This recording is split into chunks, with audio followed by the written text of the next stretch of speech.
Bonjour les enfants, je vais vous lire une dernière histoire avant les vacances qui s'appelle La belle histoire du rouge-gorge. C'est un conte de Pâques. Il y a longtemps, très longtemps, lorsque Dieu créa le ciel, la terre et la mer, le soleil, la lune et les étoiles, et lorsqu'il fit les animaux, les plantes et tous les êtres vivants, il fallut donner un nom à chacun d'eux. Les anges furent chargés de cette mission très importante. Ah, bien sûr, parfois les animaux se demandaient pourquoi ils s'appelaient ainsi, et alors les anges leur donnaient de savantes explications. C'est ainsi qu'un jour un joli petit oiseau demanda « Pourquoi donc m'as-tu appelé rouge-gorge puisque je suis tout gris ?» Et c'était vrai, l'oiseau était rondelet, vif, aimable et très familier, mais il était gris depuis le bec jusqu'au bout de la queue, pas une seule plume rouge, pas un seul duvet rose. Évidemment, l'ange qui lui avait donné le nom de rouge-gorge était bien ennuyé. Il avait dû aller un peu trop vite, car il y avait beaucoup d'espèces d'oiseaux. Écoute, petit ami, lui dit-il, doucement. Je comprends, mais il faut que tu me pardonnes, car c'est trop tard maintenant. Je t'ai appelé rouge-gorge, tu resteras le rouge-gorge.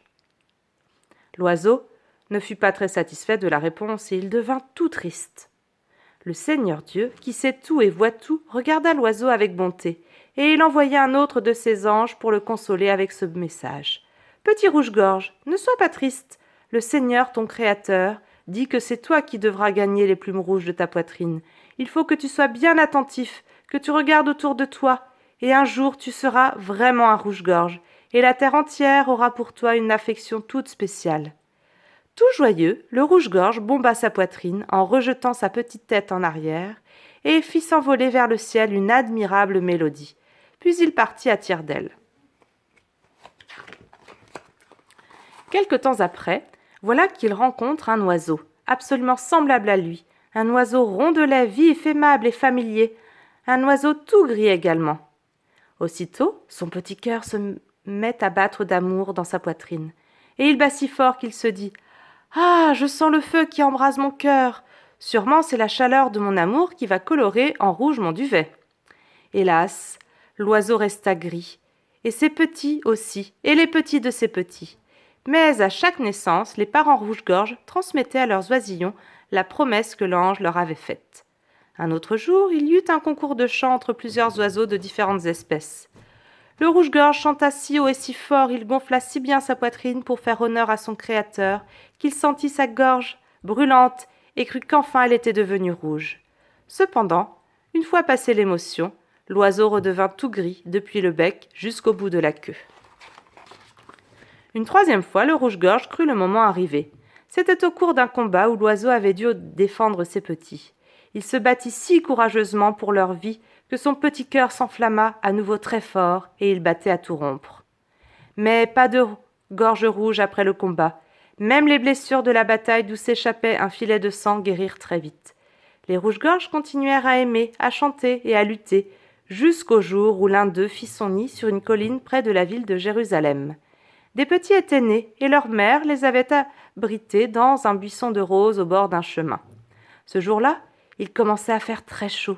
Midi approchait. Soudain, l'oiseau entendit le sol résonner de pas lourds et l'air se remplir de cris et de larmes. Des cavaliers et des soldats, armés de longues lances, s'avançaient sur le chemin poussiéreux. L'oiseau protégea ses petits de l'épouvantable spectacle. Des guerriers cruels poussaient 3 condamnés, chargés d'une lourde croix. Les oisillons tremblaient de peur sous les ailes protectrices de leur mère. Soudain, il y eut de terribles coups de marteau, des cris de douleur qui s'élevèrent jusqu'au ciel et les hurlements d'une foule déchaînée. Le rouge-gorge regardait, horrifié, les pauvres condamnés attachés sur une croix. Celui du milieu avait une couronne d'épines sur la tête, et le sang coulait sur son visage, comme il coulait de ses mains et de ses pieds, fixés sur le bois avec d'énormes clous. « Oh, mon Dieu !» murmura l'oiseau. « Pourquoi cet homme a-t-il été condamné ? Qu'a-t-il donc fait de mal ?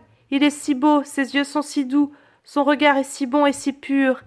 Il dit même qu'il pardonne à ses bourreaux.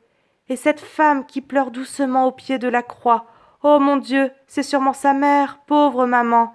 Ah, si j'étais un aigle grand et fort, j'arracherais ses clous et je ferais fuir ses ennemis. » L'oiseau vit que le condamné ne pouvait plus ouvrir les yeux, car le sang coulait des plaies faites par les épines. Alors il dit à ses petits de ne pas bouger, puis il prit son envol et se dirigea vers le crucifié. Son cœur battait très fort. Il avait peur, mais, courageusement, il s'approcha, et avec son bec, il retira doucement une grosse épine du front ensanglanté. Le sang jaillit de la plaie, et une goutte vermeille atteignit la gorge de l'oiseau, dont le duvet se teignit aussitôt en rouge vif. Le crucifié leva alors des yeux pleins d'amour et de reconnaissance vers l'oiseau charitable qui lui avait porté secours. Peu de temps après, il inclina la tête et mourut. Le soir même, quelques-uns de ses amis vinrent chercher son corps et ils le déposèrent dans un tombeau. À tire-d'aile, le rouge-gorge quitta les lieux et s'arrêta au bord d'un ruisseau pour s'y laver. Mais il eut beau s'ébattre et tenter plus, sa gorge resta rouge. 3 jours plus tard, alors qu'il avait emmené ses petits dans un jardin où il leur avait construit un autre nid, le rouge-gorge fut réveillé par une lumière éblouissante qui envahit tout le jardin avant même le lever du soleil. Il vit des anges aux vêtements blancs comme la neige qui se tenaient de chaque côté d'un tombeau neuf. Il vola vers eux et se posa sur une grosse pierre ronde qui avait été roulée sur le côté. Et voici qu'il entendit les anges proclamer « Pourquoi chercher parmi les morts celui qui est vivant ?» Alors l'oiseau rejeta sa petite tête en arrière et bomba sa magnifique poitrine vermeille. Puis, dans la douceur du matin de Pâques, il fit s'élever vers le ciel une incomparable mélodie qui ressemblait à un Alléluia.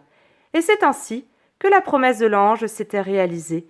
L'oiseau gris avait obtenu, par sa compassion et son courage, ce qui fait encore aujourd'hui son charme et sa grâce. Voilà, mon histoire est terminée. Il y a même un coloriage que je vais peut-être pouvoir vous envoyer. Et donc, j'espère que vous avez bien travaillé pendant cette période et je vous souhaite de bonnes vacances. Profitez-en bien pour vous reposer et pour vous amuser. À bientôt. Au revoir les enfants. Bonnes vacances.